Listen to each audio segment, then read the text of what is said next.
প্রথমে নিয়ে নিচ্ছি পেঁয়াজ কুচি, কাঁচা লঙ্কা, আদা, ধনেপাতা। তাতে এবার একটু বেসন, জিরে গুঁড়ো, একটু লঙ্কার গুঁড়ো নিলাম। নিয়ে নেওয়ার পর কিছুটা আলু সেদ্ধ করে নিলাম।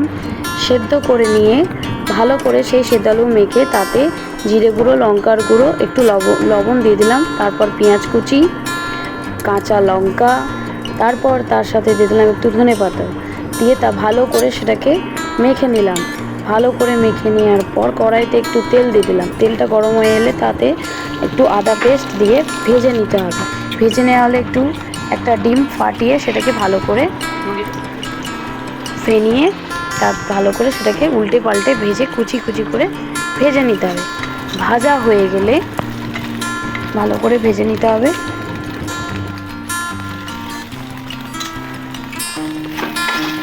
ভালোভাবে ভাজা হয়ে গেলে সেটাকে একটা পাত্রে তুলে নিয়ে তারপর কিছুটা বেসন নিয়ে সেই বেসনে কিছুটা লঙ্কা গুঁড়ো, একটু লবণ দিয়ে ভালো করে সেটাকে মেখে নিতে হবে। ভালো করে ফাটিয়ে নিতে হবে।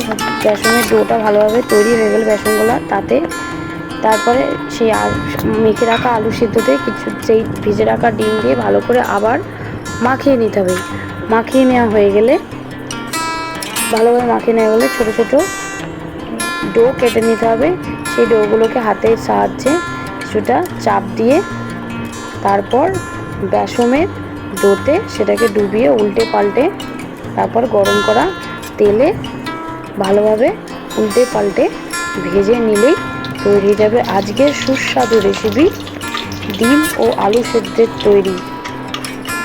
এটি আপনি সকাল এবং বিকেল যখন আপনার কাজের সময় অল্প সময়ের মধ্যেই খাবার তৈরি হয়ে যাবে। খুব সুন্দর দেখতে হয়েছে।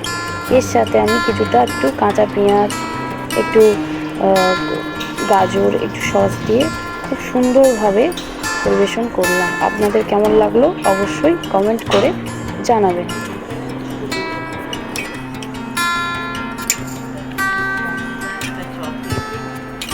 একটা চপ করেছি, সুন্দর হয়েছে, ভালো হয়েছে।